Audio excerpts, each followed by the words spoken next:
It's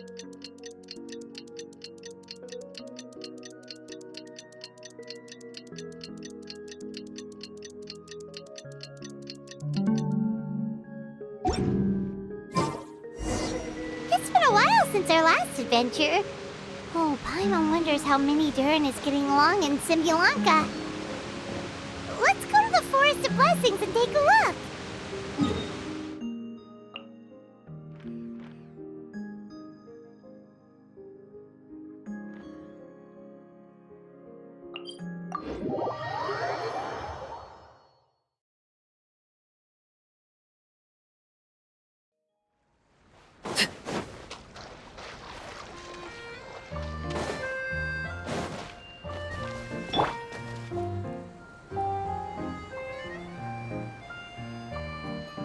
Here's your 2 magic tonics.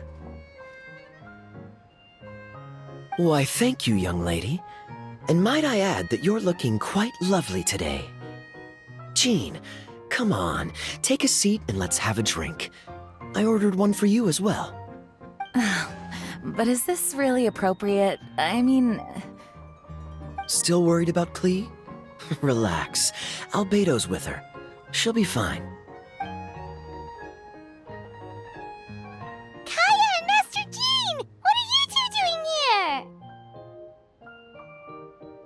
Oh, look who it is. The Traveler and Paimon. You must be the pleasant surprise that Miss Alice told us about. Greetings to you both. This is one place I didn't expect to run into you two. The locals here have been talking non-stop about some brave heroes who saved the world. Let me guess. You two have been up to your old tricks. Well, not just us. We only played a small part. You could say we were 2 members of the Heroes Adventure Team. Still sounds mighty impressive to me. As ever, our honorary knight is making us proud wherever they roam. That's right. We received a letter of invitation from Miss Alice, proposing that we take Klee for a vacation in Fairyland when work dies down. I wasn't sure what she meant by Fairyland at first, but if my eyes are not deceiving me, she was being quite literal. Klee ran off excitedly as soon as we arrived. I'm a little worried about her, but Albedo insisted he would look after her while we do our own thing. We could hardly say no to such a considerate offer, so I took it upon myself to bring Jean to the nearest tavern we could find. Any excuse for a drink, huh? Well, we are on vacation. It's only fair that we get to indulge ourselves a little. You're right. I should make an effort to relax and unwind. It's what Miss Alice would want, after all. Oh, wait, Kaya? What exactly did you order from the bar? The house special, of course. Best way to get a taste of the local culture. Why are you making that face, Paimon? Nothing. I was just perpetually amused by your lifestyle, that's all. Go on, drink up. Something tells me I need to tread carefully here. Let's see, it's got a lovely color, but how about the taste? Ah.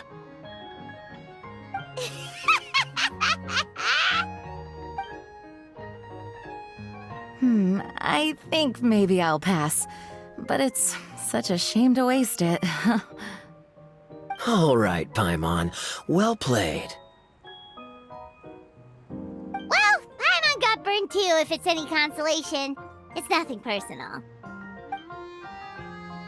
Oh, by the way, we weren't the only ones who got invited here. I saw Collei earlier. She didn't see me, though. She was making a beeline for that big tree. The Kingdom of Breezes and Bells, you mean? Oh, this is turning into a huge reunion! Maybe we should go say hi to her! All right. Well, give her my regards. Thank you. Enjoy your time here, too.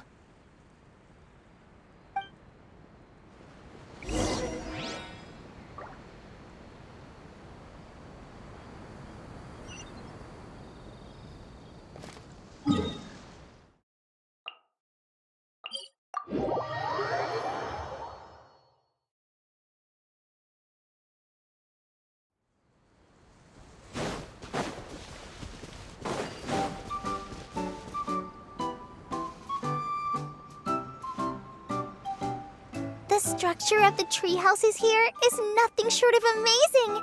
I have to write it down so I can tell Master Tighnari all about it later.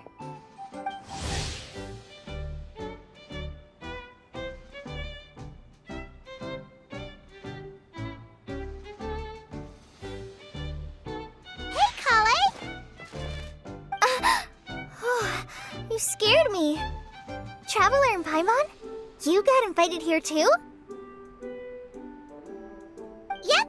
Well, they sort of skipped the invitation part, but anyway, what you doing out here? Something caught your eye? Oh, yeah. I'm trying to observe and summarize the structures of the trees here, and also the animals that live here. Well, the residents, I guess? I still can't get over the fact that they're all someone's origami handiwork. Once a forest ranger, always a forest ranger, huh? Not sure you'll be able to apply much of what you learn here back home, though, with this being a magical world and everything. What?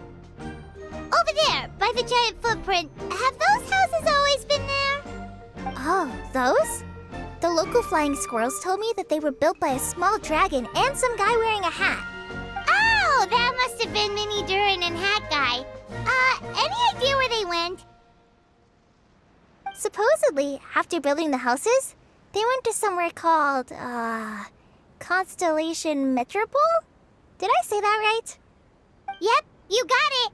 Oh, also, when the locals mentioned the dragon, did they seem at all, did they say how they felt about him at all? Now that you mention it, the atmosphere changed a little when they talked about him. Oh no. They mentioned some stuff along the lines of past misunderstandings and welcoming new members. I only just got here, so I know very little about what has happened in the past. They seemed genuinely grateful for the houses, though, and said they were going to plan a welcome party. Oh, thank goodness. Whew. Sounds like the forest has begun to accept him. It's a step in the right direction.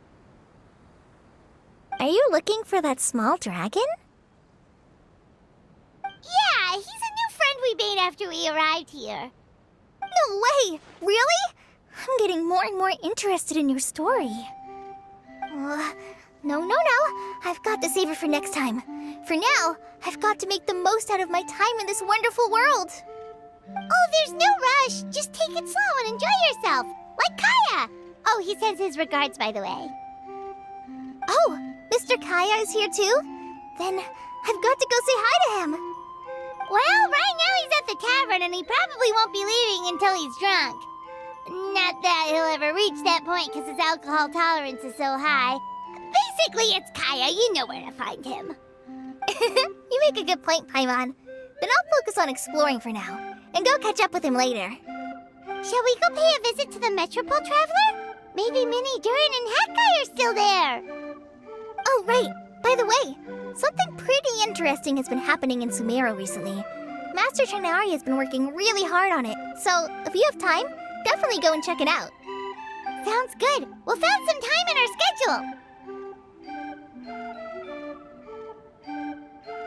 Of course. See you later.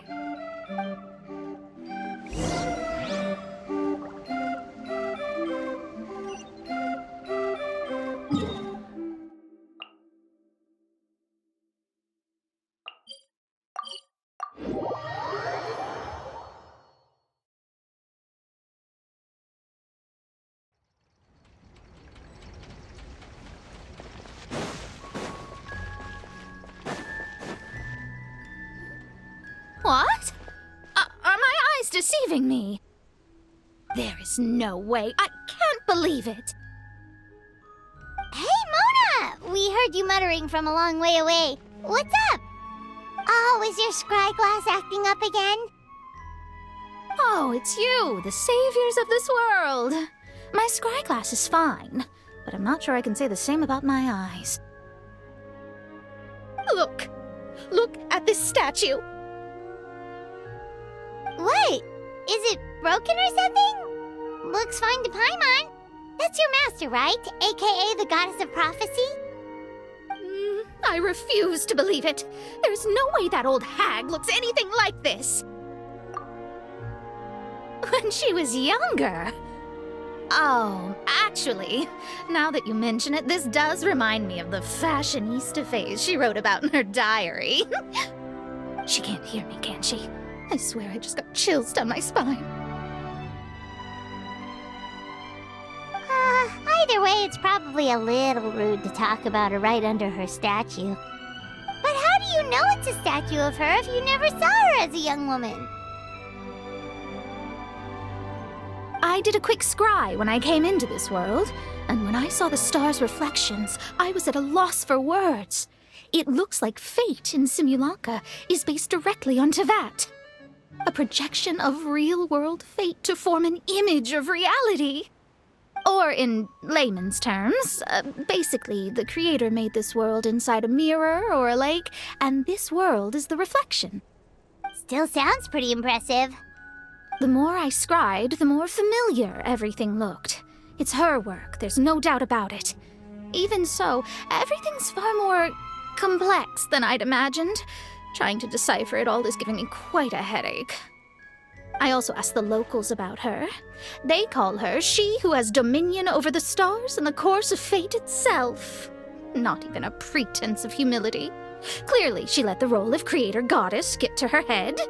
Not that I'm surprised in the least, of course. It certainly matches the tone of her diary. Anyway, we should change the topic. Oh, so Mona, have you seen a small dragon around by any chance? He's about the same size as Paimon, but with tiny little wings. Ah, you mean the one that caused all that trouble? I haven't seen him for myself, but I heard that he came to the Metropole not long ago to formally apologize for his actions. Apparently, he brought a huge stash of Toitanium and plant oil to make amends. Most people accepted his apology, although there are some who said that they'll reserve judgment until they've seen how he acts in the future. Oh, okay. Do you know where we could find him? One moment.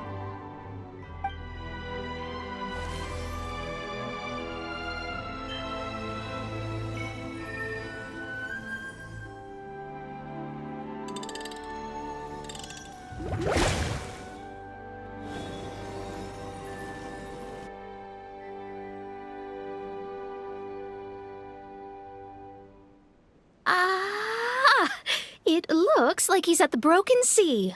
There's a big group of people with him, too. Cool! Wanna come with us? We can introduce you? I think I'll sit this one out. This might be the closest I ever get to meeting the old hag in her youth, so I think I'll spend some time seeing what else I can glean from her grand design. You guys have fun. What do you mean, be careful? Now you're making me nervous. We'll be off now. See you later, Mona!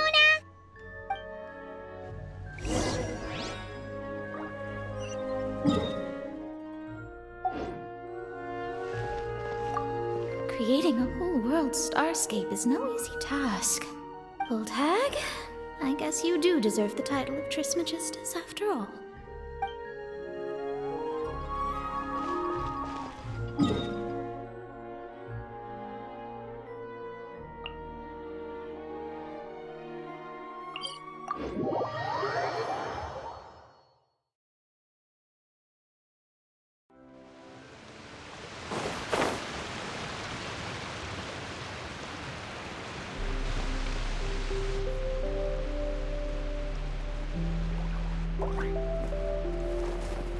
Osvaldo Halfnavines!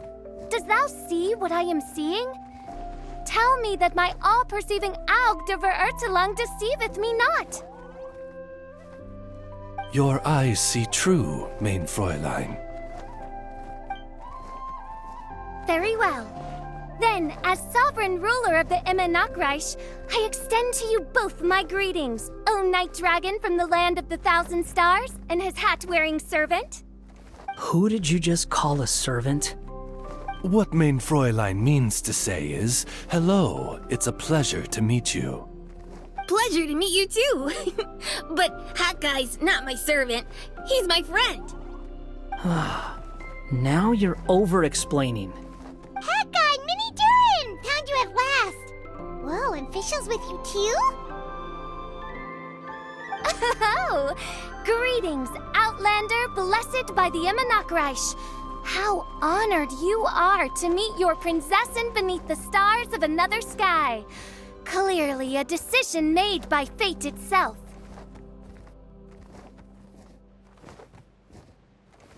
Mr. Honorary Knight, Paimon!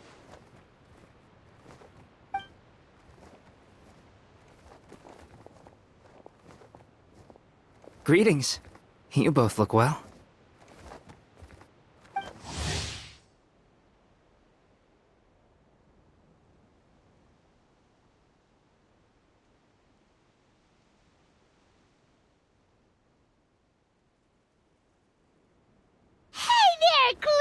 Have you been having fun here?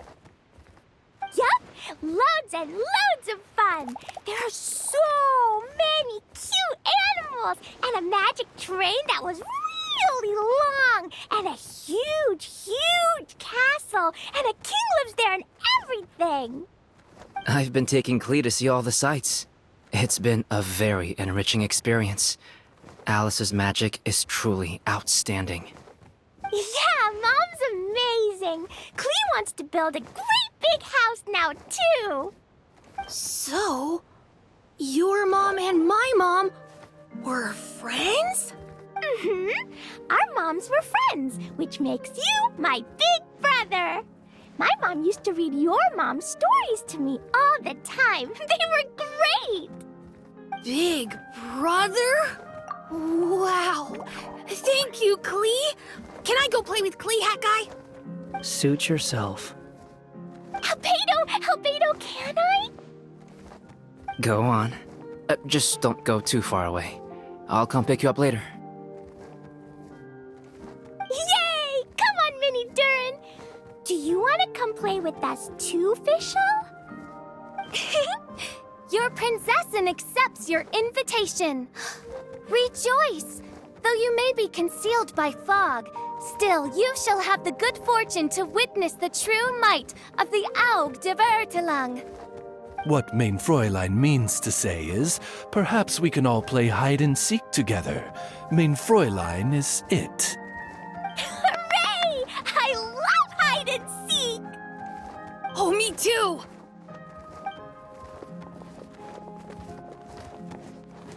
To return to our previous discussion, Mr. Hat Guy, you were telling me about a prophecy? I heard B talking to M. What she said was... Since you're so persistent, let me tell you a secret.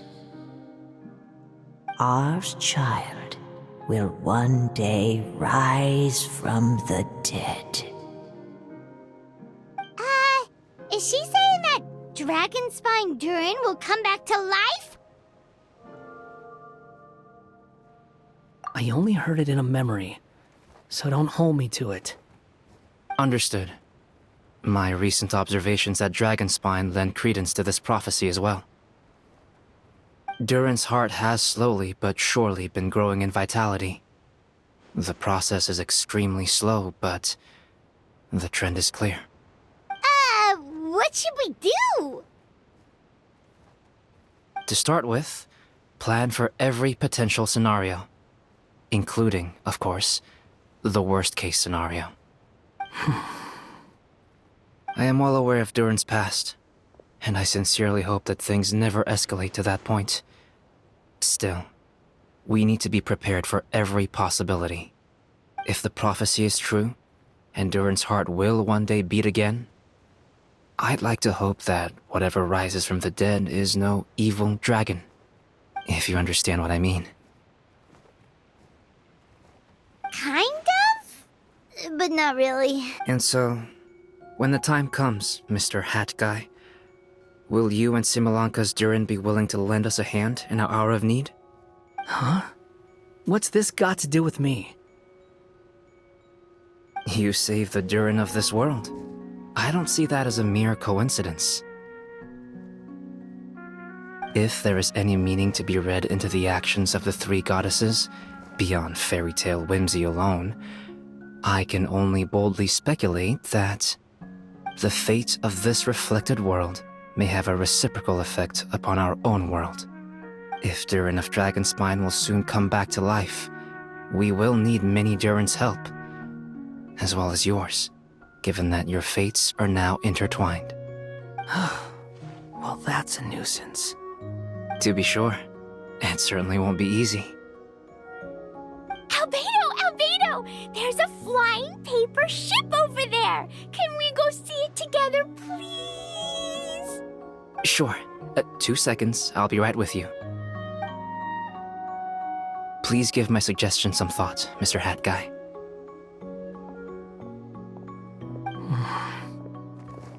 Hat Guy, I'm back! Huh? What were you guys talking about? Nothing. Huh. Okay then, let's go join the others. Everyone's going to check out the new origami ship. All right, I'll be right there. Why would I be? Do I strike you as someone who cares about other people's issues? Quit trying to guess what I'm thinking. I'm leaving.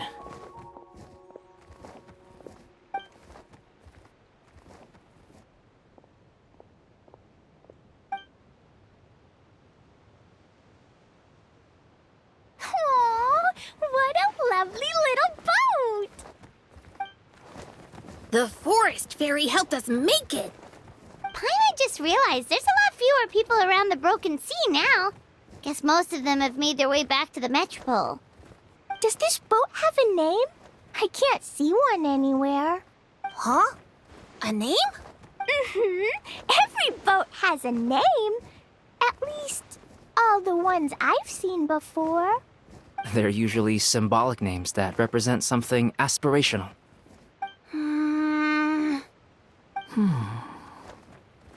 Let's go with the Durin. Huh? You want to name it after me? Oh, you mean to wish Mini Durin a safe voyage as he sails into a new chapter of his life beyond this world? Your princessin approves. Let this vessel bear the name of the most esteemed dragon of the night. The Durin. Let's call it that then. Thank you, Hat Guy. Also, can I ask you a favor? Go on. Remember how Mom's friend said I should be able to leave this world? Well, I want to pay a visit to your world. Just a quick trip, can we? Huh? Is that a no? Paimon thinks that's a great idea. If the people of Simulanka are allowed to go to Teyvat, then what's the problem with taking Mini Durin there for a visit? I'm assuming I'll have to be your bodyguard while we're there. I can protect myself. And I'll do what you say. I won't fly off on my own, I promise. Please, can I go? It'll be up to you to stick close. If you disappear on me, don't expect me to come looking. Got it! I'll stick close! Why don't you take the Durin? Now you've given it a name, it'll be a maiden voyage for the boat and a brand new journey for you. Are you leaving, Mini Durin? Okay. Well, make sure you come visit me in Mondstadt so we can play together again. Klee will draw you a map to show you the way. Though our time together has been as fleeting as a ray of light in the depths of the long night, the Immonakreich will welcome you with the grandest of music ceremonies on the occasion of our next reunion. As surely as the stars in the sky watch over us, we shall meet again. What Mein Fräulein means is that you're always welcome to visit her at home as well. Cool! I have so many new friends now! I'm so happy! Are you done yet? If you want to leave, then get over here.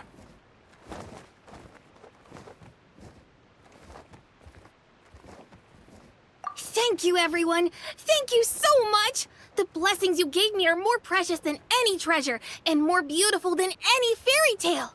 Next time, it will be my turn to make your wishes come true!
customarily refer to you as my familiar. In truth, I've always seen you as... Say no more, main Fräulein. I, Osvaldo Hrafnavines, hereby pledge to always stay by your side. Quite rightly so. The Prinzessin should expect no less from her most favored Nachtraben. I couldn't agree more, main Fräulein.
What's the hurry?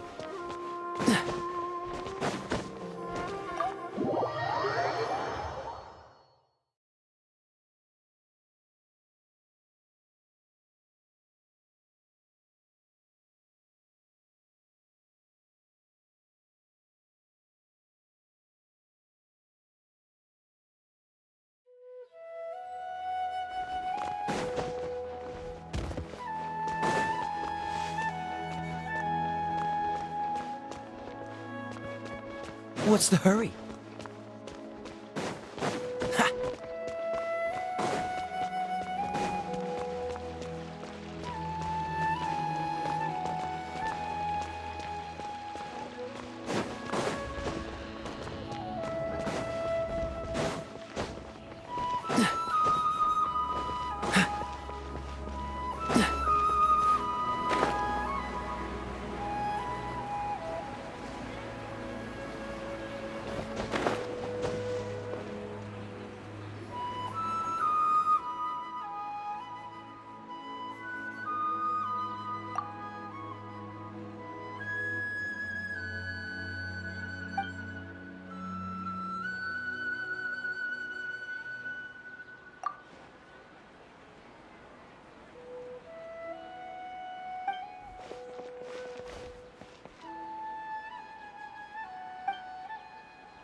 What's the hurry?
Fascinating.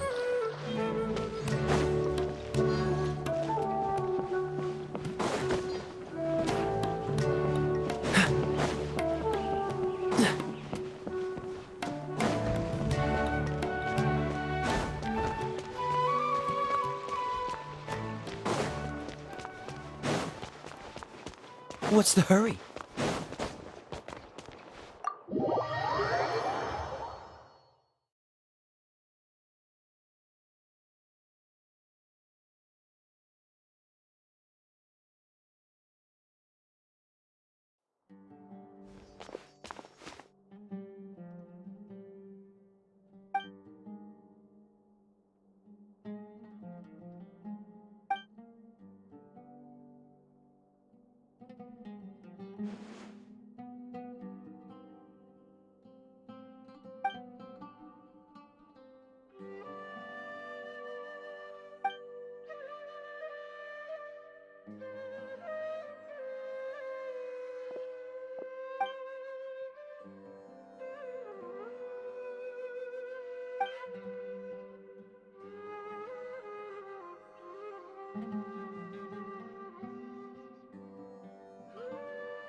So, are you all set?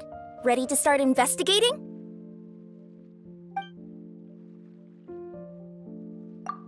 Great! Then let's go!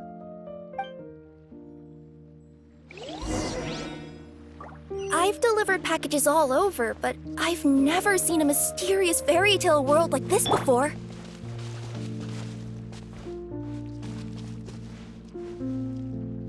Looks like nobody has gotten around to repairing this house yet. Ugh, even I wouldn't dare to sleep in there. It might suddenly collapse in on you.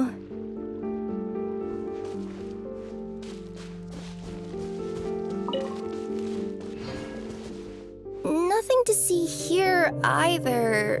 Maybe we can find someone to ask? Aha! Over there! I bet we'll find some people there. Let's go take a look.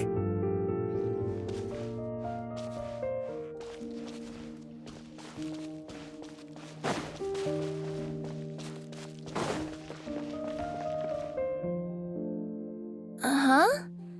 I was sure there'd be people here. There once was a goddess who ruled over fate. Before she died, she left 3 riddles for the kingdom she had created. What?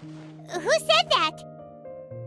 Long story short, on this day, a sentient feline, an outlander, and a diminutive pixie arrived on the scene. They saw a narrow path off to the side. Okay, but which side? Yeah, if you gave ambiguous instructions like that to a Akademiya express courier, they'd give you the parcel right back and tell you to write the delivery address more clearly. Despite how obvious the answer was, the perplexed pixie and the flummoxed feline struggled to work it out. Although, perhaps a small part of the blame could be attributed to my dull narration.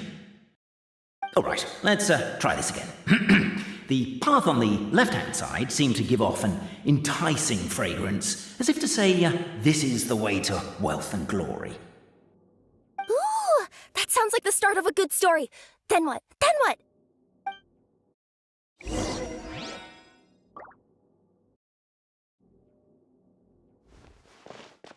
At the end of the path, the motley crew would soon spot a secret stone room.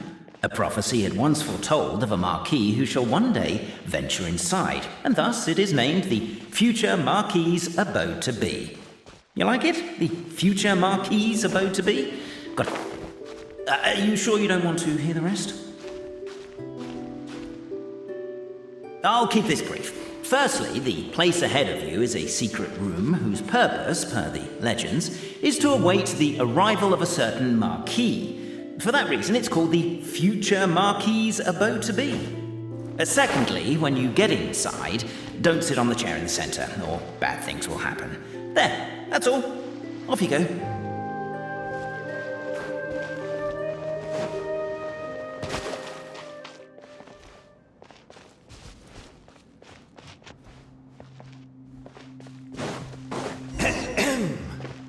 So many summers, winters, springs, and falls, and now at last a hero hither strides.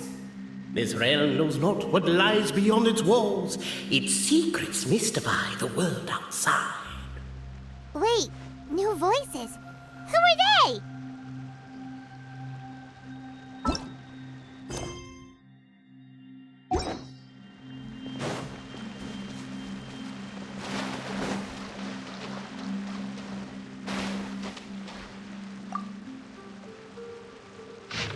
As golden sunlight fills the firmament, the tabletop engrosses your attent. Perchance peruse these pages thence. They surely represent no ill intent. Why isn't he reading the files on the desk? Hey, but we're captivated by the epic poetry and enthralled by the outstanding storytelling. The Outlanders knew what their next objective was. Namely, to remove the clockwork key from the raised platform up ahead. Kaveh, I just realized you said we all had to speak like bards, but every time you open up your mouth, I don't hear any rhymes. Yeah, I noticed that too. It's one standard for us and another for you. That's not fair, Kaveh.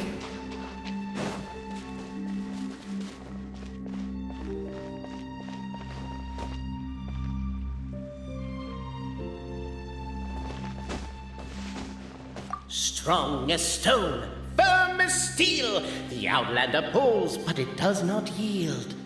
This has happened many times before, but this time is different. A thought enters the Outlander's mind. Attack! Attack! First weaken the structure, then seize the treasure!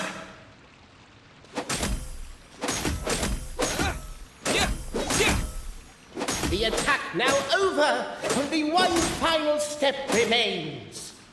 Now it is the time to seize the key. But alas, as was the case for all those who had come before, the key still did not move an inch. Wait, what? They got it out? Yes! Finally! Come on, move your butts! And your legs, assuming they're still in working order. It's showtime! No hard feelings about your lack of poetic contributions? Oh, let it go!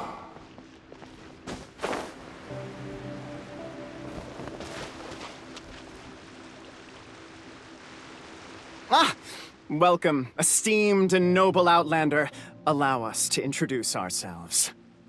We represent the 3 great clans of this realm, having been selected as its authorized historical supervisors. Our purpose being to await the arrival of one such as yourselves who shall remove the clockwork key. My name is... You're Kaveh, he's Albizzi, and that's Bobarano, right? You've done so much talking that we can already tell you apart by your voices. Aren't we missing someone, though? The guy who led us here to begin with? Who? And thus was born the long-awaited fellowship, destined to uncover the truth of the past. Allow me to quote, if I may, in the history of Constellation Metropole, a new page has begun. Him. Well, there's no fourth person, so which of you is the ventriloquist? Come on, out with it. We've never heard that voice before, but he sounds like he'd be good at reading bedtime stories to children. Well, whoever it is, I don't know and I don't care. Forget about him. We have far more important things to focus on, like where our journey goes from here. That key you hold is the pivot point about which the past and present of the Metropole revolve. However, between our 3 clans, there is some dispute over the historical record. Each clan has its own version of history, detailing the clan's origins and the tale of the dragon of old, and unfortunately, we don't know which one is the truth. Dragon? You mean the one that's been acting up recently? Oh, no, not that one, you adorable little pixie. When I say dragon of old... He means a dragon that would be really, really old if it was still with us today, but it was defeated in ancient times. The new one has nothing to do with our clan history. Was that supposed to be a joke? Anyway, so you've been waiting for someone to remove the key so you can finally explore the truth of the past? Not just explore it, but argue incessantly about it. Honestly, I don't care that much. Kaveh's the one who's always bothering us about it. What we need to figure out is who resolved the dragon crisis. We have to know that before we can decide which is the supreme clan.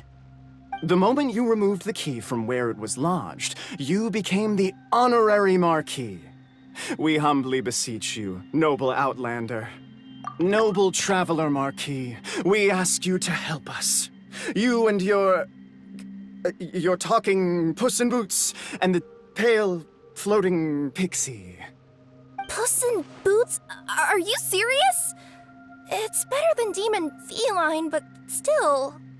Embrace it, my friend, embrace it! Most cats don't wear boots or speak, do they? I'm not even a cat, I'm a Nekomata! Now that you know the word, I expect you to use it. Please allow me to lead you all to a sacred memorial site. It will be much easier to explain what needs to be done once we are there.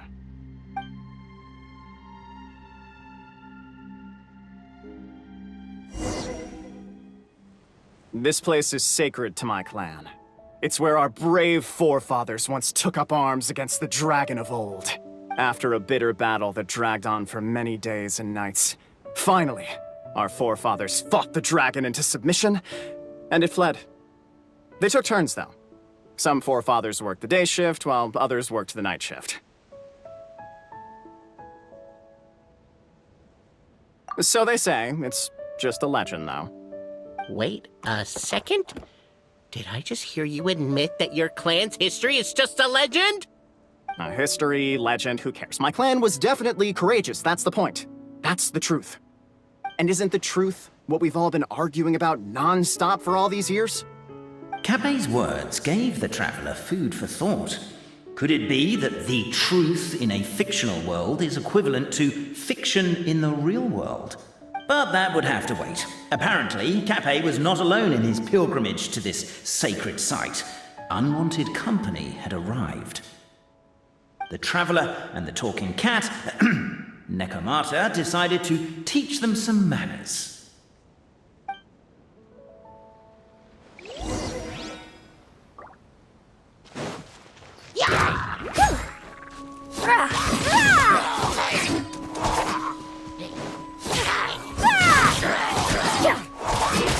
Coming through!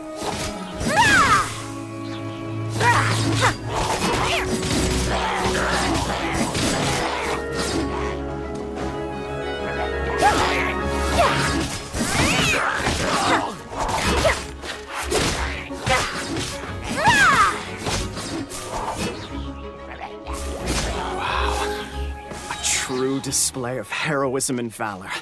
It was as if the spirits of my ancestors were fighting through you. Here's a thought. Could be wrong, but maybe the Traveler Marquis is a lot more powerful than your ancestors. Technically, by saying that, aren't you implicitly acknowledging that my clan's history is, in fact, true? Your martial prowess and show of courage are a more vivid reenactment of my ancestors' feats that suit the modern aesthetic. Now, let's get down to business. As we all know, time is but an illusion. Time may flow line by line, page by page, or frame by frame, but usually it flows in the form of springs and gears. And that clockwork key you have in your hand can turn back time and make the past reappear. Well, actually, my view is that the illusion of time is more of a problem of consciousness. Gears power the body, while the body is the vessel of the conscious mind. But the mind cannot understand the dimension of time, so we experience instead an endless continuum of moments as the pinion of now turns along the rack of ages. I'm getting flashbacks to when I was delivering packages to the Sumeru Akademiya. A teacher once asked Albizzi what his greatest fear was, and he replied, dragons. Boberano was asked the same question. He replied, time, and repeated the argument we just heard. The teacher then turned to Kaveh and posed the same question. He replied, Boberano. The manuscript that tells the truth of the historical record, the blueprint to all of creation, the work of the great mage themselves.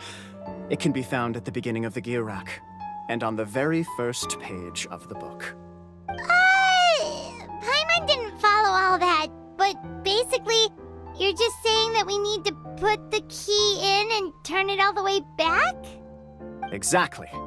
It is said that in the beginning, the goddess of creation took the goddess of fate's manuscript as a blueprint, placed it under the goddess of prophecy's starry realm, and generated the world from a few magic arrays. So in a few moments, when the great clockwork key turns the local time here back to the very beginning, we will restore the magic arrays back to their original configurations. Hold on, isn't stealing part of the blueprint of creation a little dangerous? Also, how are we supposed to know the original configurations of the magic arrays? Well, the general shapes of the configurations have been passed down over the ages. They now form the family crests of each of our clans. So you'll just need to reference my family crest and join the dots accordingly.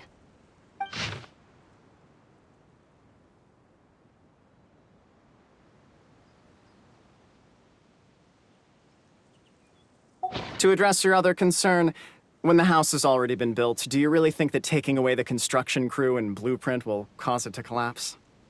The Traveler Marquis prepares to insert the great clockwork key into the nearby keyhole.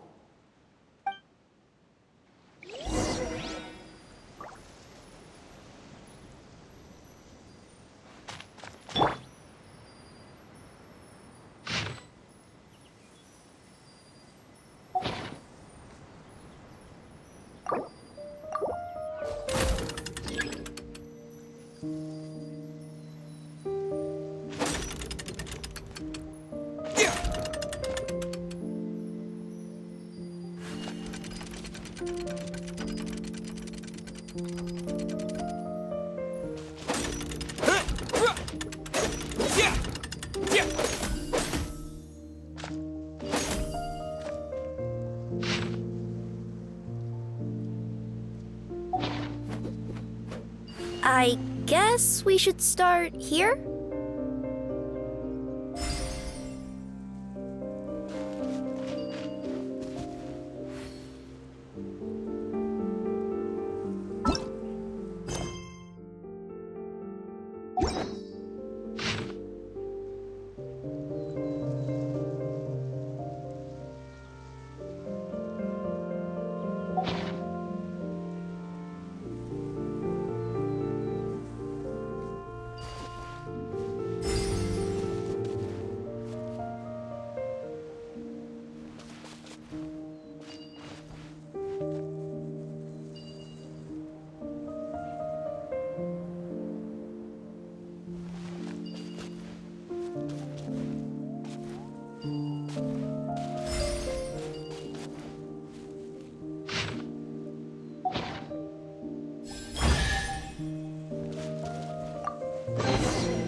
A reward on the road. Behold, the sacred writings that record the truth of...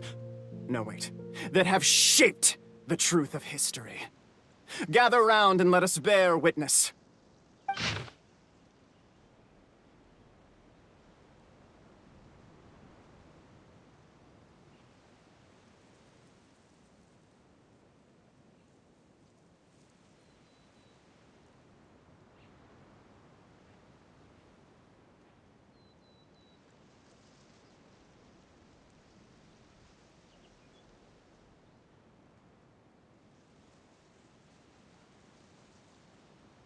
Feast your eyes, rejoice, and cheer, for this is the unquestionable truth.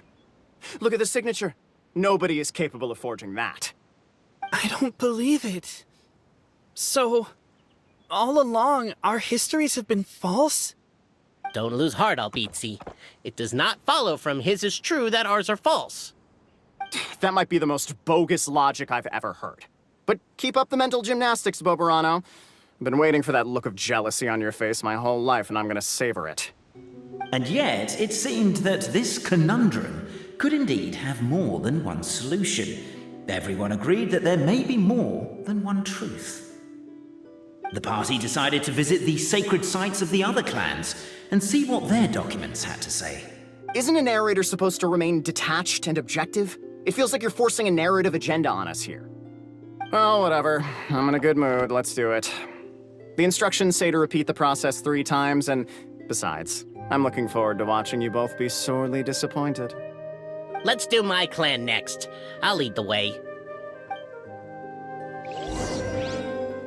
We'll need the key again, right? Let me see if I can pull it out. Yoink!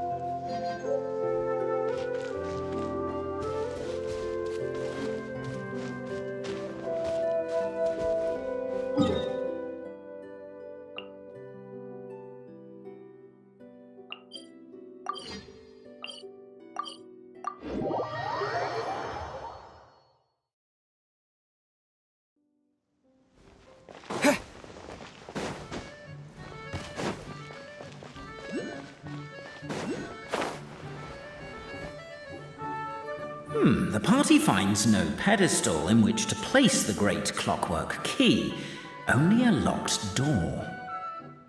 Where's your clan's pedestal? Oh, let me guess, you hid it away in advance to save yourself the embarrassment of having it exposed as a fake? You done? Okay. Now, since my clan's main claim to fame is... Misinformation, half-truths, and fabrication. Ah, shut up, Kaveh. Shut up, Kaveh. I swear, if I wind up dead one day, the murderer was Boberano. Let those be my last words. My clan's claim to fame is that we outwitted the dragon of old and stole its treasure. Ergo, all articles of value that we own, including the pedestal for the clockwork key, lie behind that door. So, next step is open the door? Almost. There's one step before that. The door is protected by a smart interrogation system. We have to answer its questions, and if we get them wrong, we will alert law enforcement. Jeez. Well, do you at least know the answers? The correction fluid of time has dyed white the pages of the Book of Wisdom. No, I don't know the answers. But worry not, I had a quick word with the constabulary in advance. They'll ignore the alarm if we get the questions wrong, so answer without fear.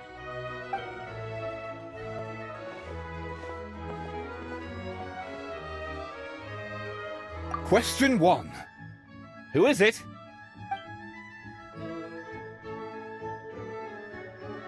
That's actually quite an amusing approach. It's probably not going to get us anywhere, but I do admire your sense of humor and your commitment to it.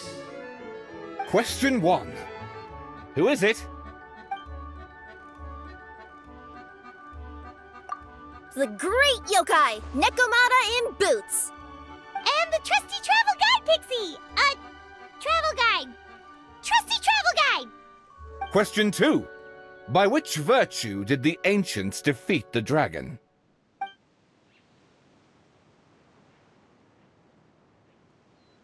Oh, no, don't say that. Even though the writings you saw do prove that bravery has its uses.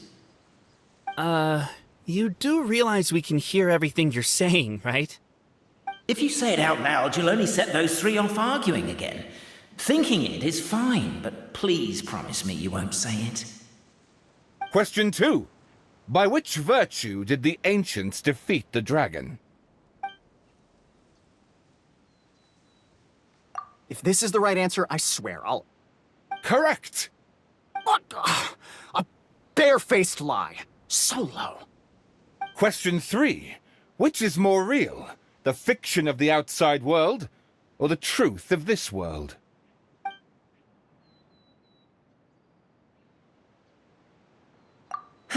Please try to avoid being unnecessarily cruel in your response. Question 3. Which is more real? The fiction of the outside world, or the truth of this world?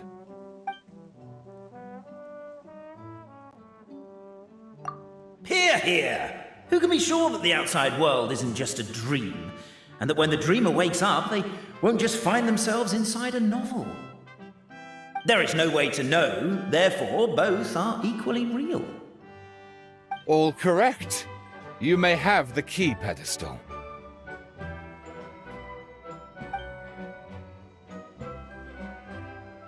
Traveler Marquis, you know what must be done. Please insert the great clockwork key. Oh, and this is my family crest.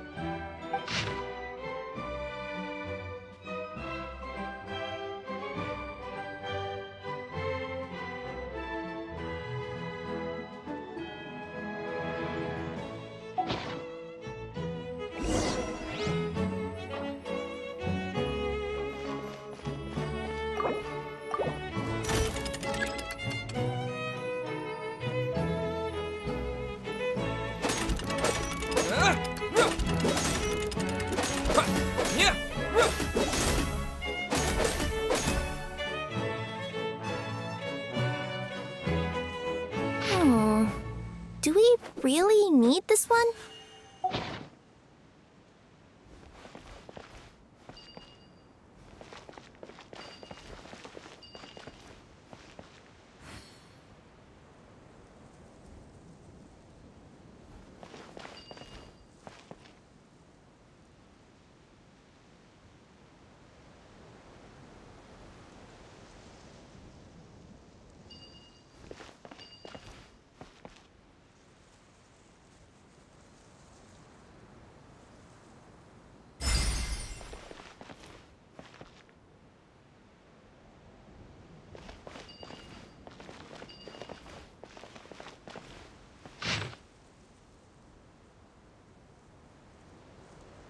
The Traveller Marquee draws a design that is practical and aesthetically pleasing in equal measure.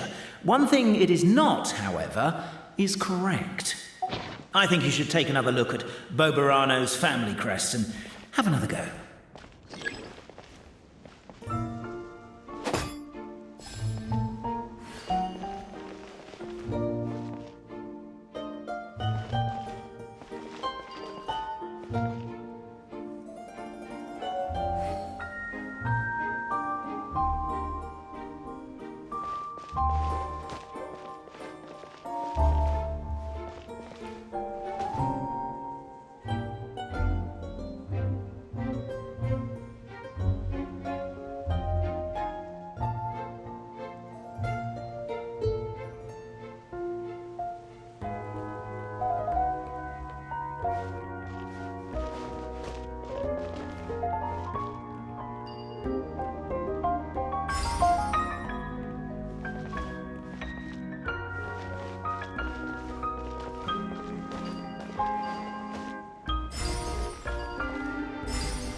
I'll keep this close. Now, let me see what elaborate fiction the Clan of Wisdom was able to conjure up. If anyone's listening, I would like to submit these as my last words. I surrender. I'm the one who murdered Kaveh.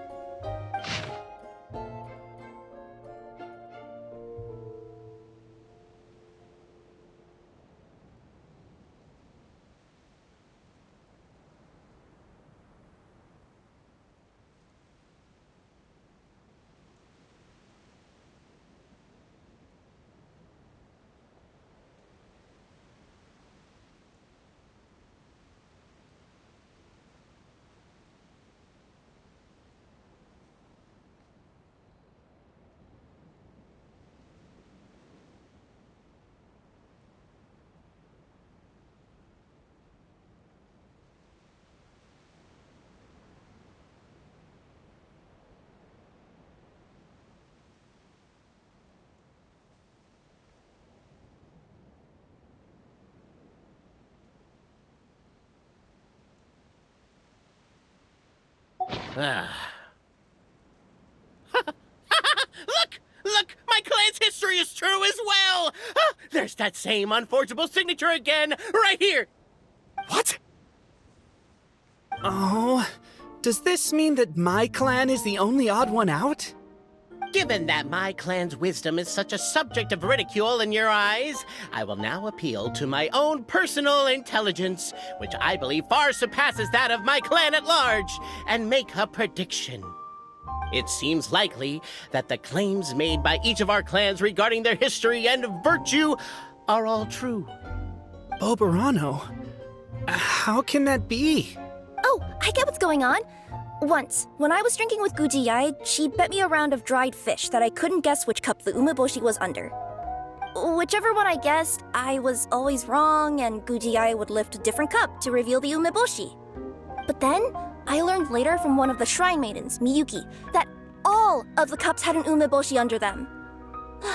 Just goes to show, I still got a long way to go before I become a great yokai. Oh, don't mind Fox Lady. That's just her way of teasing you. Actually, that reminds me. We can now open these 3 treasure chests. And unlike the guessing game you mentioned, this one's not a trick. Cool. Well, once you've plundered the last of Boberano's family wealth, we can go to my clan's place. Guess I'll take the clockwork key again then. Yoink!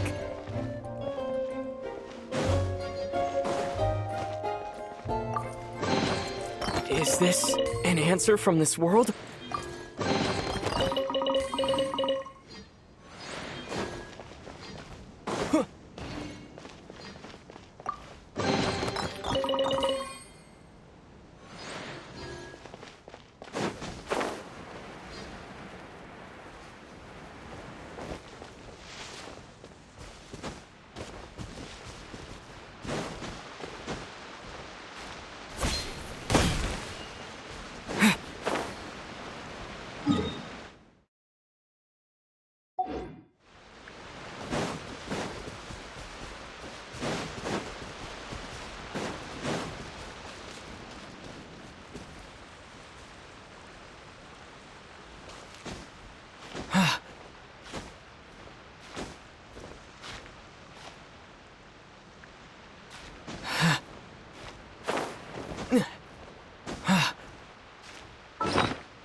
The cohort of truth seekers followed Albizzi to his clan's sacred site.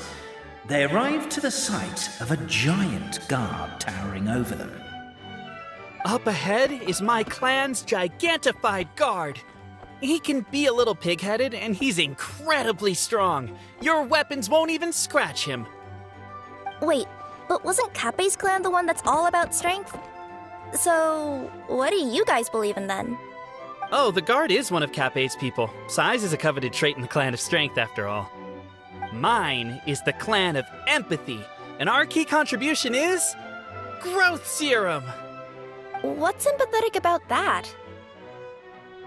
Our ancestors believed that, just maybe, the dragon of old didn't mean us any harm at all. Perhaps the dragon simply didn't notice us, since we are so very tiny. So, they drank the growth serum and grew even larger than the dragon. Then, they set the dragon down, calmly explained their perspective, and eventually taught it how to empathize.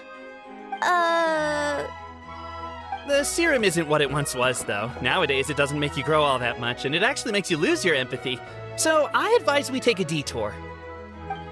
Despite Albizzi's words of caution, somebody, no doubt, has other ideas. Surely we could avoid a conflict with the guard, they think to themselves, if we could just try to understand one another. You could, of course, just take the path to your left and go around. But some people are gluttons for punishment. It's all part of the experience, I suppose.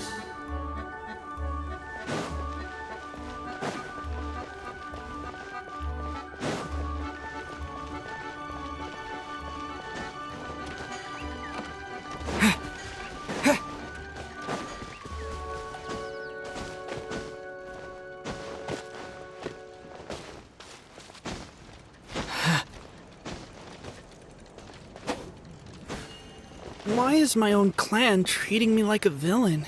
You've been away too long. We all have. Feels like we've been waiting forever.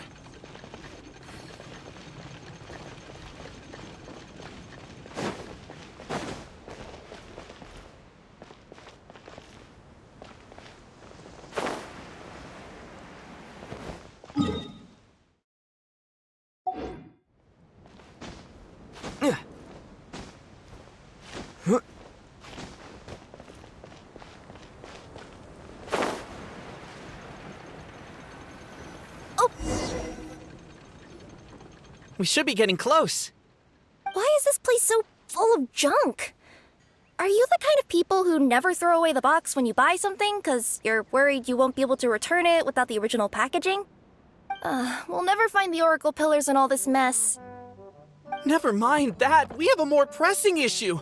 It seems there's a slight problem with my clan's family crest.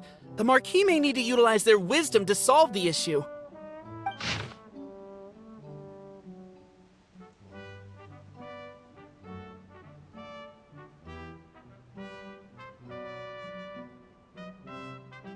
Wisdom too, huh? Well, you guys have a bit of everything, don't ya? Except empathy.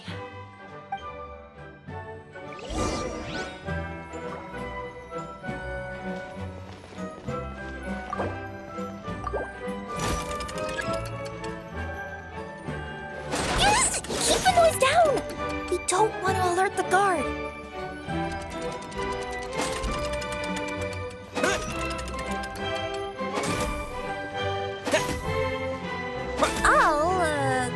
I'll go keep watch.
Apparently that was incorrect. But don't blame yourself, it's Albizi's clan's fault for taking terrible care of their family crest. How could they let something so important get so dirty?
Apparently that was incorrect. But don't blame yourself, it's Albizi's clan's fault for taking terrible care of their family crest. How could they let something so important get so dirty?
Apparently that was incorrect. But don't blame yourself, it's Albizi's clan's fault for taking terrible care of their family crest.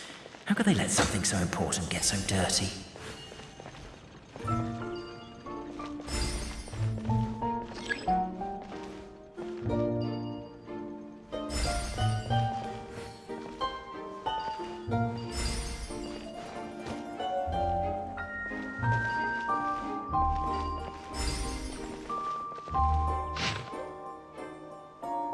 Apparently that was incorrect. But don't blame yourself, it's Albizi's clan's fault for taking terrible care of their family crest. How could they let something so important get so dirty?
A reward on the road. This is the last one.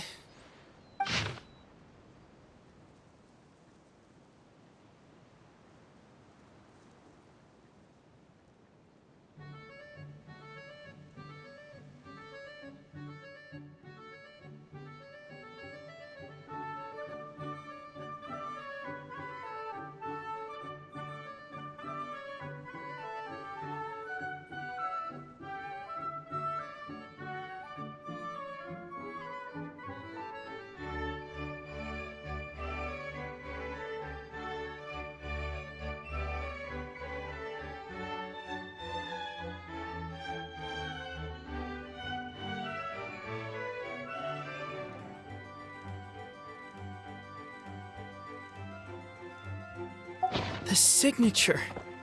So it's true. Empathy is one of the founding virtues of Constellation Metropole, too. Just as we suspected, all three are the truth. Okay. Well, this is a lot to process. I feel a little empty inside. Yes, we found the truth, but there's too much truth. I get you. It's like in Inazuma, when there were only 6 books in the Mirage Warrior series, it was really popular. But by the time book number 88 came out, nobody wanted to read it. They'd all lost interest. A brief moment of joy is drowned out by a growing feeling of melancholy. But perhaps there is a glimmer of hope to be found too? Anyone? Anyone? All right, I'll say it. How is it the case that these 3 versions of history can all be true at once? That's exactly what Paimon was wondering, but Boborano kind of already explained it away earlier. So Paimon was worried she'd look stupid for asking the question. It's not a stupid question at all, my dear little pixie. While I did postulate that different truths may coexist, there is an issue when it comes to these 3 truths in particular. The problem is, all 3 truths are the history of the exact same thing, namely the dragon and the Metropole's origins. Yet all 3 bear the signature, showing that they're genuine.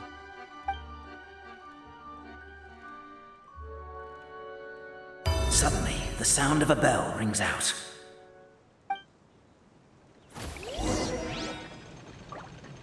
The bell! It rang once! What does that mean again? Ah, yes! Highest level of emergency! Everyone, to the main entrance! Stat! Bring all the glue traps and place them outside the gates! The whole city is on the lookout, and there's only one way out.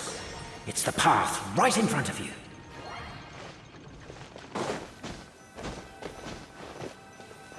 Why'd they ring the bell anyway?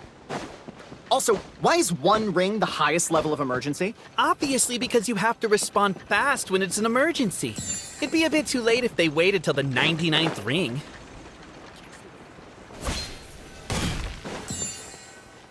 They're outside! After them!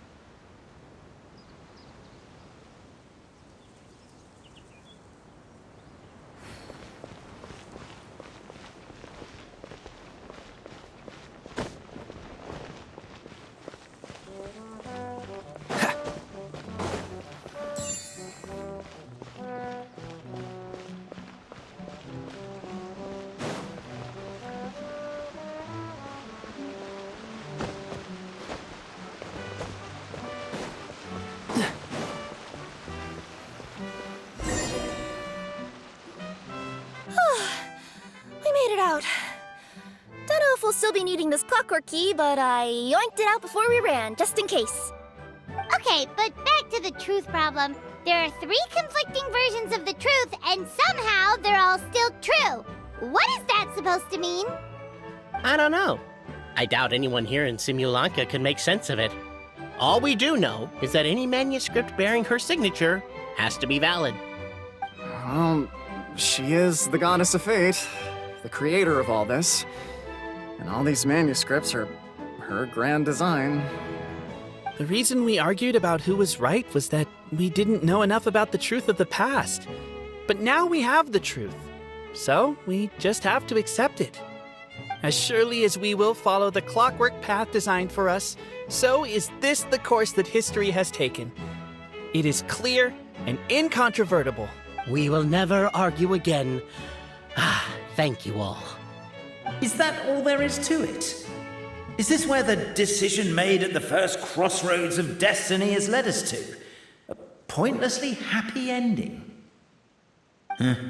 Overthinking it would be equally pointless. Well, that's enough for one day. Time to take a break.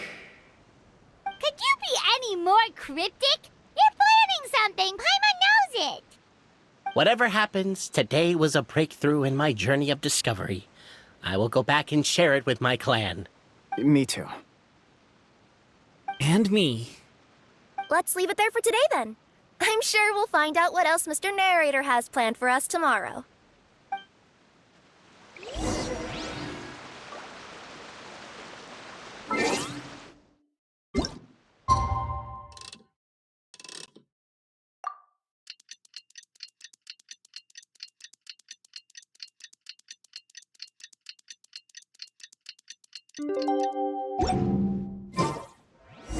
What a beautiful day, thought the traveller before he was overcome by a creeping sense of foreboding. The voice in his head grew louder. Must go to Pendulum Lane.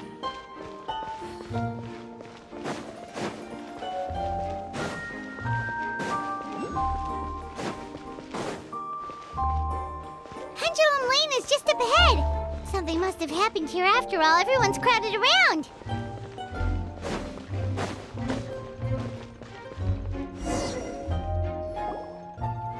Oh my god, this is terrible!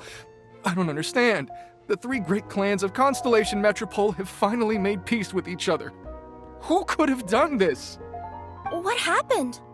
Oh no, someone's lying on the ground. Kaveh! How did this happen? Kaveh, you idiot! Wake up! You need to revise your last words or everyone's gonna start suspecting me! Last words? What did he say? If I wind up dead one day, the murderer was Boberano. Ugh, you could have at least pretended to not remember it. I'm sorry, Boberano, but this is an interrogation. I have to give the detectives straight answers. Don't worry, Boberano.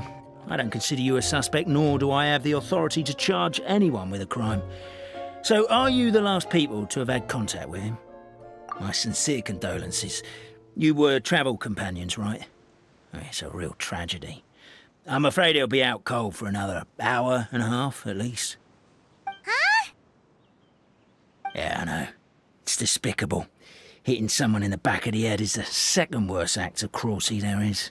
The first being replacing their gear oil with extra strong glue. So, Kaveh's not dead? His gears, metal frame and shell are all still in excellent condition. It's just his energy supply that's been all messed up. Wait. But surely you can't be suggesting that just because Kaveh isn't broken, there's no need to go looking for the culprit. No! There's a need! Huge need! Unfortunately, this is rapidly turning into a cold case. There's no evidence and no witnesses. Unless there's an official clockwork pedestal, the goddess of prophecy around here somewhere. Excuse me. Then suddenly the long-lost dragon of old flew across the sky.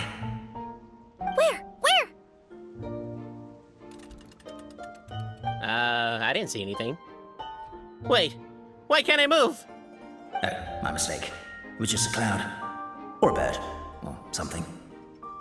If only we could turn time backwards and replay the crime. Isn't that one of those, clockwork socket things right behind you? So it is. No wonder everyone here is suddenly struggling to move. Traveller, if you please, let's recreate the crime scene.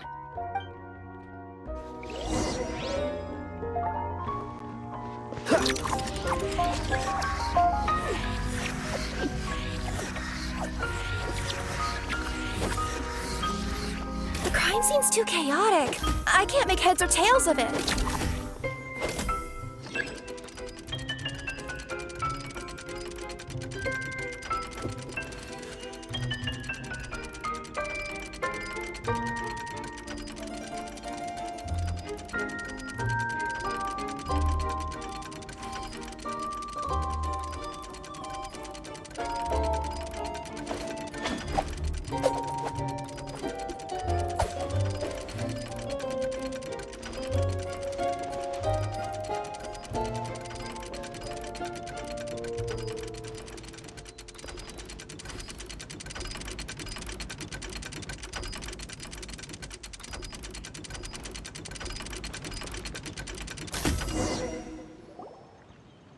Well, that clears it up.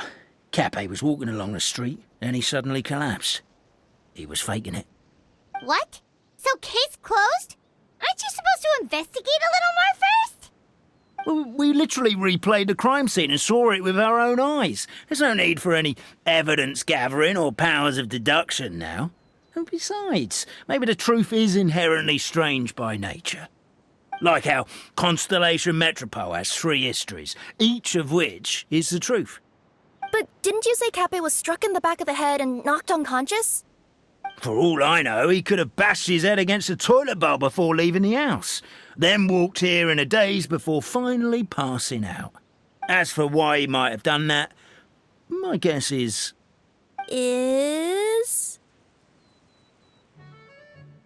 With the Supreme Clan question left unanswered and the tension in Constellation Metropole suddenly wiped away, he was looking to create a new source of conflict. Only then would the city feel alive again. Do we really think he's capable of that, though? Sounds like a pretty complicated conspiracy for the average Simulanka resident. Traveler, something about the crime scene isn't sitting right with me. It just seems unnatural. Also, anything outside of the immediate area won't have appeared in the replay. Is it possible that something was missing from the scene? Why don't we search the area? Wait, what are you doing? Oh, we're gonna head to Kaveh's house to check the toilet bowl for signs of an impact.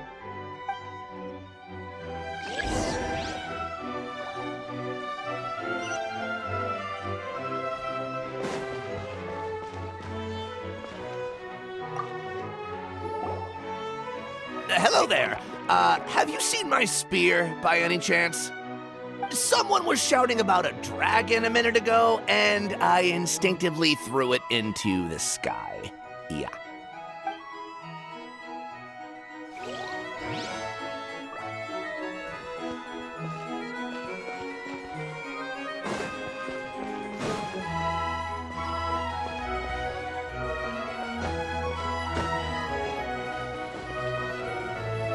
A pickaxe? What is it doing all the way down here? There's gotta be a story behind it. Let's take it.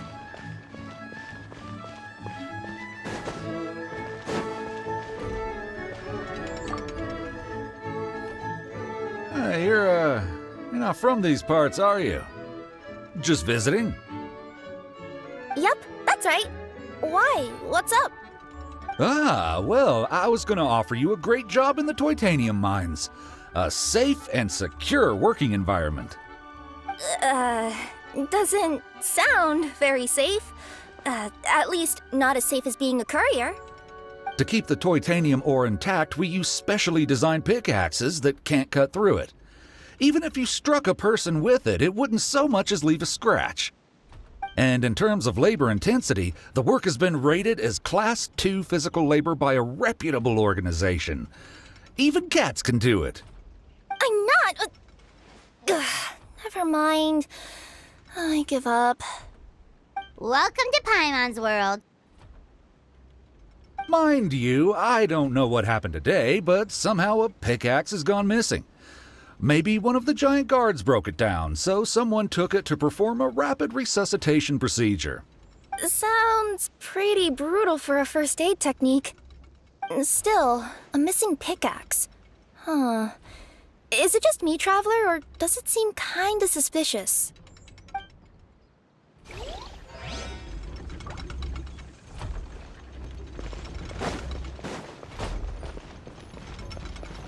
There's a strange potion bottle here. Looks so weird. Let's take it.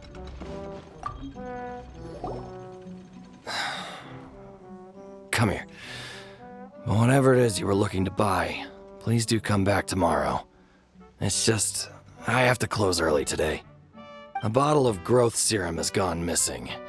If someone's stolen it with the intention of harming others, the consequences could be disastrous. There's a whole investigation into it, so I gotta close the shop while I do an inventory count. If it turns out I'm wrong and I miscounted, I could be charged with filing a false report and disturbing the peace.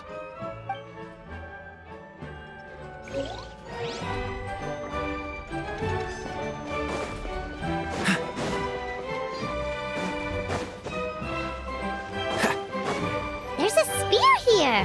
It looks so mysterious. Let's take it.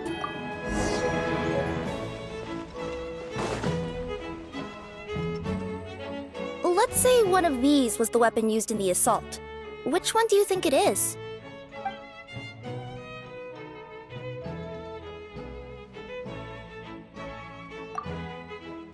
If it was the pickaxe, Kaveh sure is lucky it's not still lodged in his head. Actually, you're wrong there, Paimon. The foreman at the mine was just saying, this kind of pickaxe is designed not to damage titanium, so it couldn't cause any superficial damage to residents here. But you could probably knock someone out if you hit them hard enough, and it wouldn't leave a scratch. Let's take this back to the crime scene and replay it one more time. Ah, you're back. How was the toilet at Kaveh's house? Toilet? What about it? Oh, yeah, forget that. What's this about? What are you trying to say? We thought the way Kaveh fell looked odd, so we searched the area for suspicious items and found this.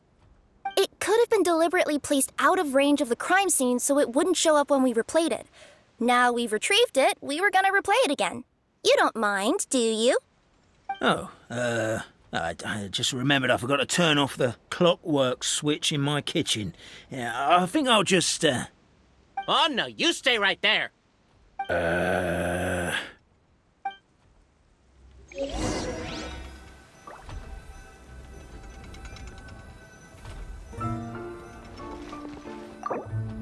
We should be good now.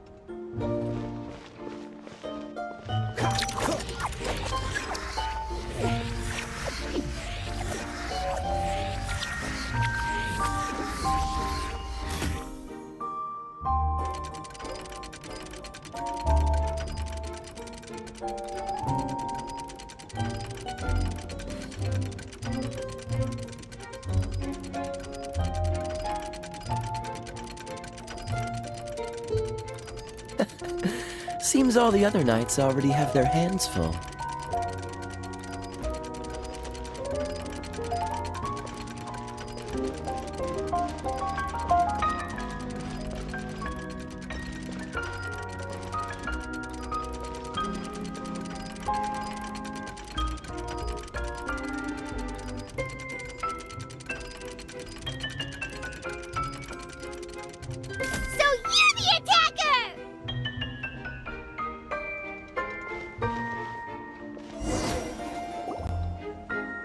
So, it was you!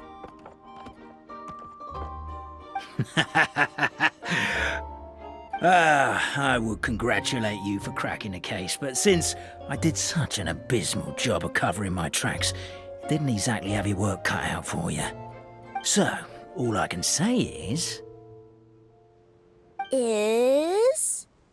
Catch me if you can!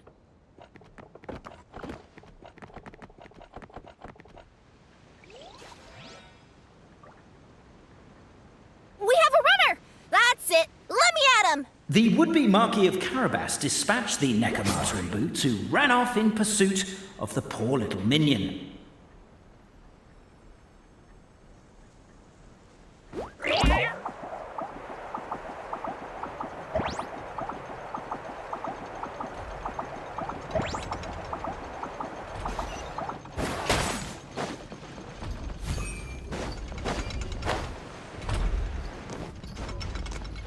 The minion's poor little lower back was protesting painfully against the intense physical activity. He decided to take the elevator, giving him a moment to catch his breath. Really? His lower back asked. But the minion had no other choice. He resolved to make the jump down.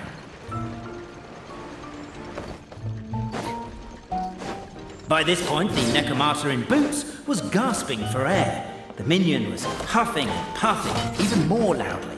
But we'll ignore that. I'm not! Don't underestimate the gold-level courier of the Komania Express!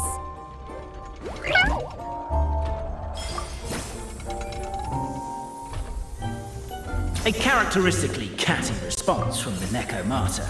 Tell me, what do you hope to gain from bullying me? I get to let off some steam! Ha-ha! You fell into my trap. In fact, all the glue in this world is created by me, using my narrator powers. I make it and the residents just gather what they need. Rats! Oh, I'm so jealous of you guys right now. You can just jump out of your shoes and keep running, but I'm wearing boots this time. The unnamed minion made a last-ditch escape attempt. He began his long climb, up the wall, the tall wall. He began his long climb up the tall wall. You call that a tall wall? In urgent Neko parcel mode, I'll scale it in no time.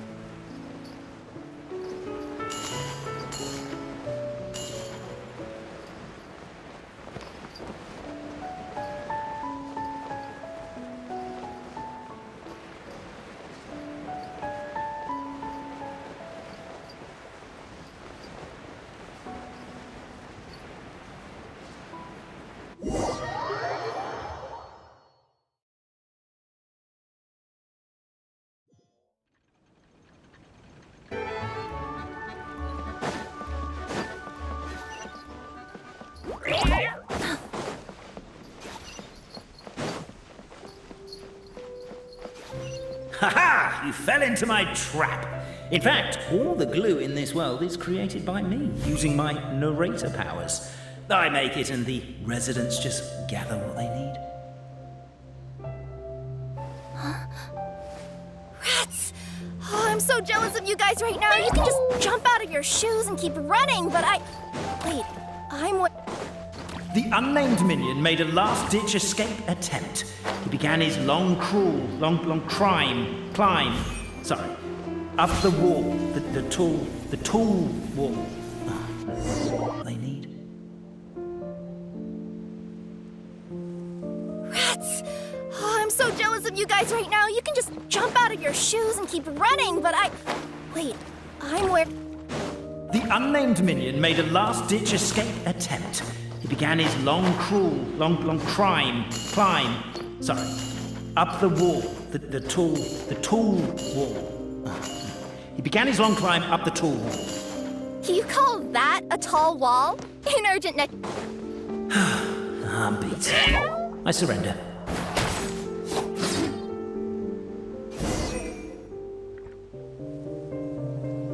You've got nowhere left to run. All right. I confess. That was fast. Getting caught by you here was a backup plan. I don't know if what I've done will make things better or not. Time to come clean. I am the narrator, the one who's been guiding you all this time.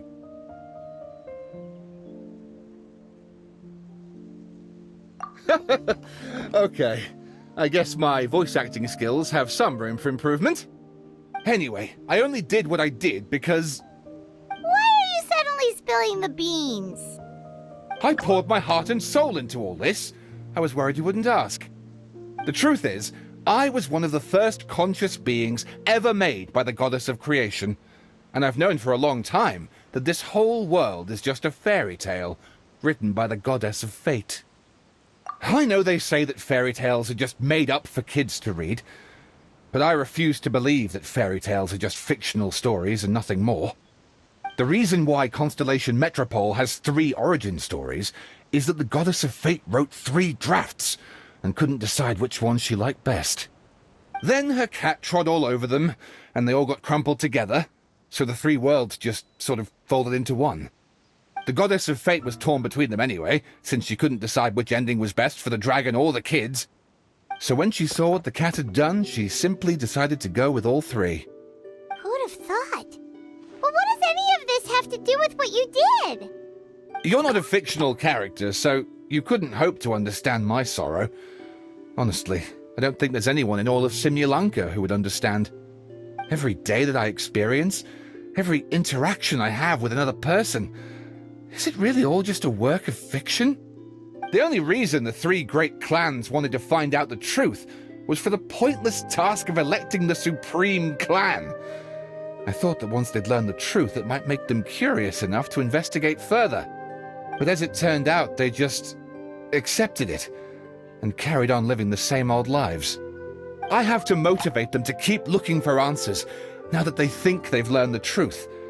I have to make them uncomfortable with the superficial explanation that they took at face value. And I have to figure out, once and for all, while you real people from the outside world are still here, are we real? Aww. That's my full confession. Time for you to take me back. I'm guessing I'll probably be forced to make a public apology, then sentenced to half a day in solitary confinement. I definitely deserve half a day. Oh, also, pass this message on to Cape, Bobarano, and Albizzi, if you could. The Great Clockwork Key was originally put in place jointly by the ancestors of the three clans. If the three of them had any ability to cooperate whatsoever, they'd have been able to remove it by themselves. Over all these years, not once have they ever tried removing it together. Oh, my poor child. There's one thing you've been mistaken about this whole time. Ah! Whose voice is that? Detective? Was that you?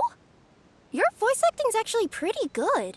The reason fairy tales are suitable for children is that they help them to understand the world.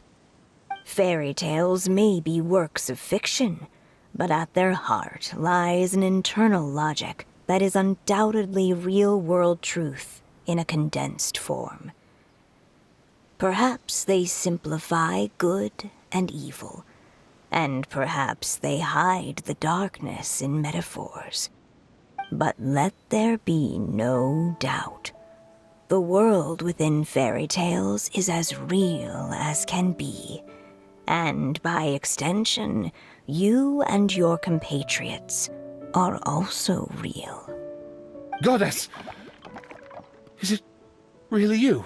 The line that separates footnotes from narrative can never be crossed. Never the two shall meet. This is why you have never heard my voice before. But now you wish to break free from the story, and there's a cat nearby, so you can hear my echo. Necromora! Just your echo? Oh, poor detective. So, we are a part of the real world too.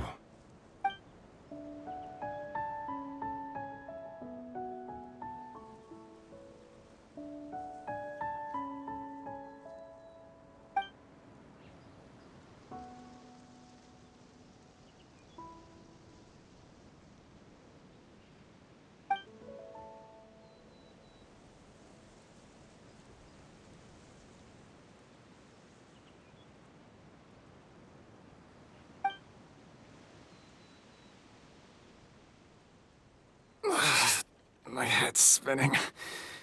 Albizzi just gave me a quick rundown of the situation. So you caught the detective? Sorta. We chased him until he surrendered.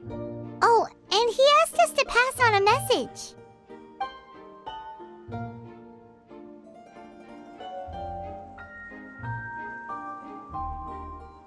Does he really think we didn't try that?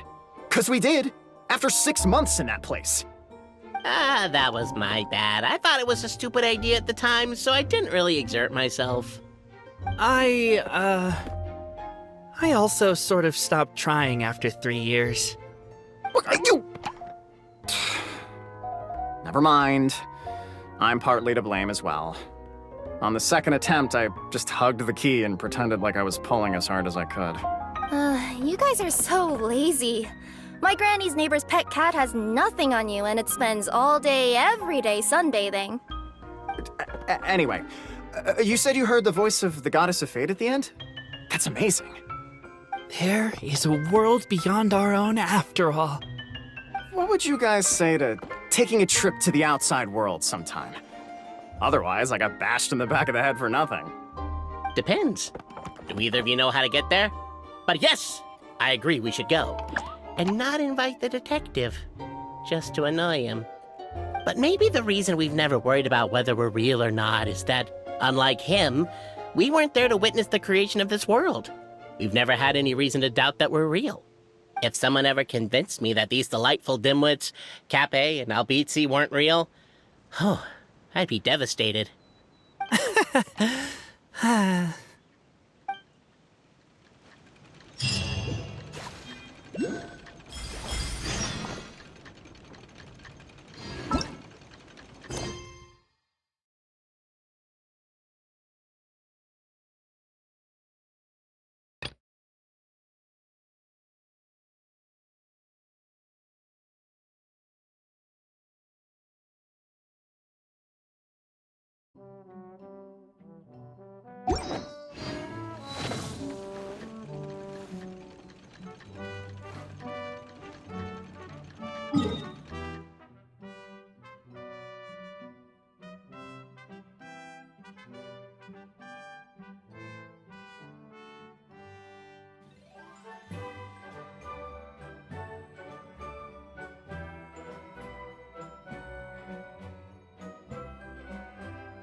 Down the grapevine that Chiori.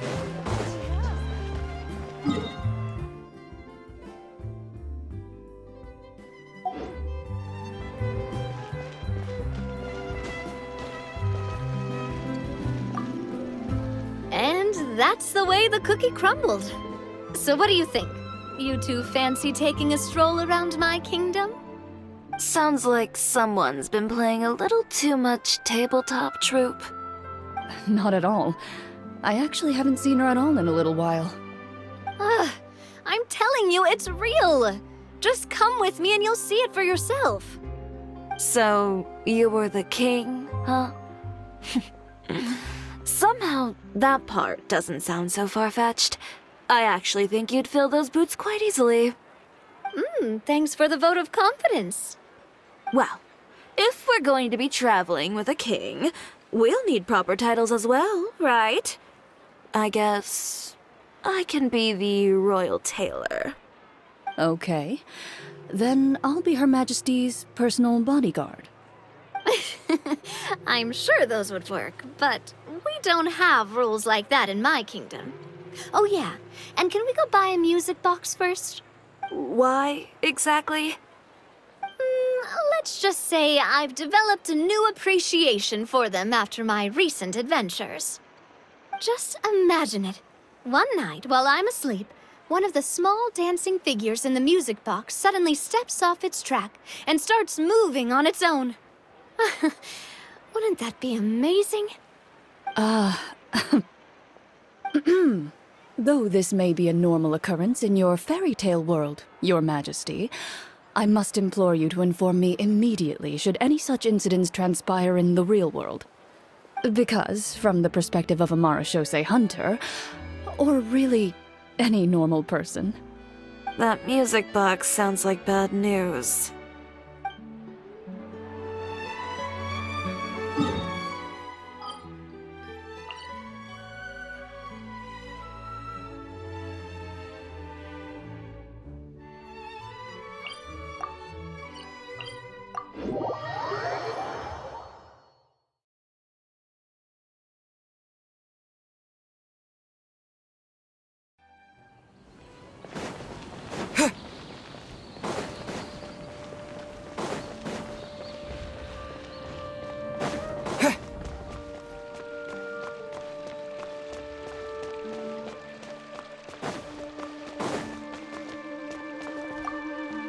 The people from the Akademiya say they haven't seen you in a while. Yeah. Well, maybe I needed some space after being cooped up in there for so long. Anyway, it's a school, not a prison. So what's the problem? I never said it was a problem. I was just noticing that you seem to be in quite a good mood at the moment. Who's this, hat guy? Shut up. Not another word. You need a new friend. I've told you already. Stop trying to read my mind. I didn't need to. It's written all over your face.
Wow, what a gorgeous lotus stage.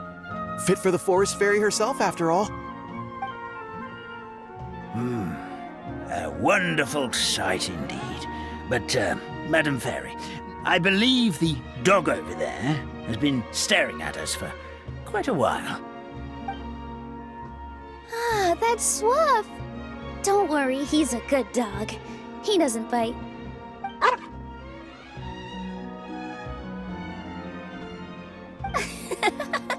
That's a good boy. I haven't seen you in ages, Swoof. No eating the frogs and hamsters here, okay? No eating!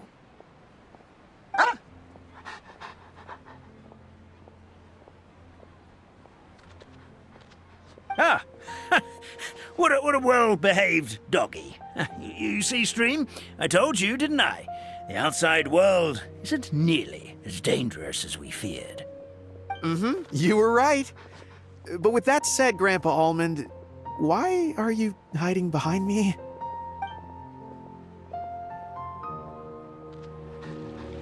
Is there no future for me?